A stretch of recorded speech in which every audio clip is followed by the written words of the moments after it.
আসসালামু আলাইকুম। যারা বর্তমানে রাজনীতি করতেছেন বা অতীতে রাজনীতি করেন নাই, শেখ হাসিনা যখন বিরোধী দলে ছিল তখন দেখেন নাই যে আওয়ামী লীগের বিরোধী দল কীরকম হয়। তো এখন আপনারা যারা তাকে বিরোধী দলে দেখতেছেন তার কাছ থেকে রাজনীতির অনেক কিছু শিখতে পারবেন। সরকার দলে থাকতে এত কৌশলগুলো হয়তো জানতে পারতেন না। ঠিক আছে, তার হাজার হাজার ধরনের কৌশল আছে তার রাজনীতি করার। সেই কৌশলগুলো উনি এখন অ্যাপ্লাই করবে। ঠিক আছে, এখান থেকে আপনারা অনেক কিছু শিখতে পারবেন। দিনের পর দিন একটার পর একটা উনি তার ফর্মুলাগুলো অ্যাপ্লাই করবে। তো আপনারা সেগুলো শিখতে পারবেন, জানতে পারবেন এবং ওনাকে কিভাবে মোকাবেলা করবেন সেগুলা আপনারা জানতে পারবেন। ঠিক আছে, তো উনি ইসকন নেতাকে নিয়ে যে বিবৃতি দিয়েছেন সেটা আপনাদেরকে আমি শোনাচ্ছি। তথ্যটি কালের কণ্ঠ থেকে প্রকাশিত করা হয়েছে। ওনার যে ফেসবুকে স্ট্যাটাসটা দিয়েছে সেটা কালের কণ্ঠ প্রকাশ করেছে। উনি বলেছেন, ইসকন নেতা চিন্ময় কৃষ্ণ দাসের মুক্তি ও সব সম্প্রদায়ের মানুষের ধর্মীয় স্বাধীনতা ও জানমালের নিরাপত্তা নিশ্চিতের দাবি করে বিবৃতি দিয়েছেন আওয়ামী লীগের সভানেত্রী শেখ হাসিনা।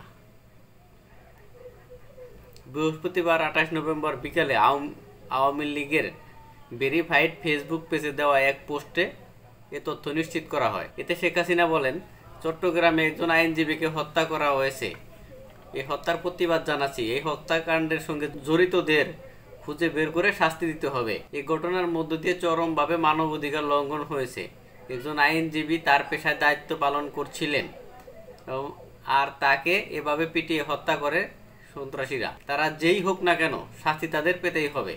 তিনি বলেন, অসাংবিধানিকভাবে ক্ষমতা দখলকারী ইউনূস সরকার যদি এই শাস্তি দিতে ব্যর্থ হয় তাহলে মানবাধিকার লঙ্ঘনের দায়ে তাকে শাস্তির মুখোমুখি হতে হবে।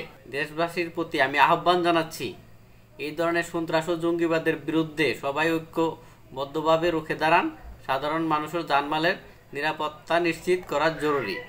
বিবৃতিতে শেখ হাসিনা আরও বলেন, বর্তমান ক্ষমতা দখলকারীরা সর্বত্রই ব্যর্থতার পরিচয় দিয়েছে। নিত্য প্রয়োজনীয় দ্রব্যমূল্য নিয়ন্ত্রণ করতে ব্যর্থ, মানুষের জীবনের নিরাপত্তা দিতে ব্যর্থ। মানে এই সরকারের যতগুলা ভুল হবে ততগুলা শেখ হাসিনার জন্য প্লাস পয়েন্ট।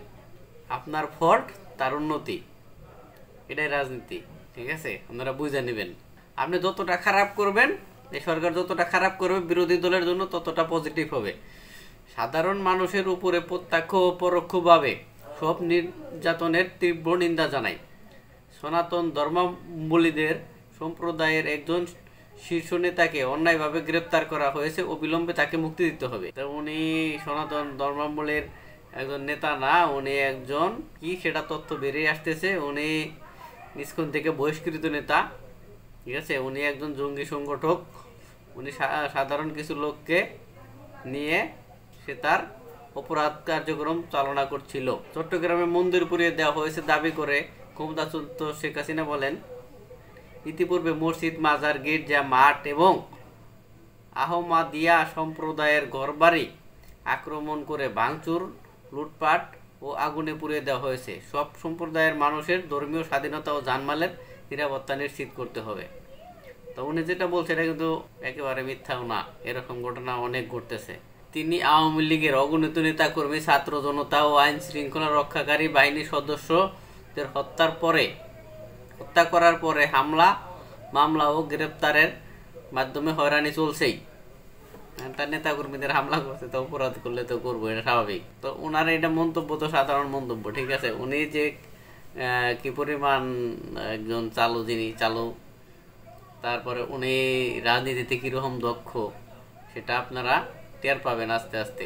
তো ওনার যত কৌশলগুলো দেখবেন তত আপনারা রাজনীতিতে দক্ষ হবেন। সরকারের উচিত তাকে কোনো সুযোগ না দেওয়া। সে যদি সুযোগ পাওয়া যায় তাহলে পারে আপনাদের জন্য সেটা ভালো না, তার জন্য ভালো। সরকারের ব্যর্থতা বিরোধীদের জন্য পজিটিভ।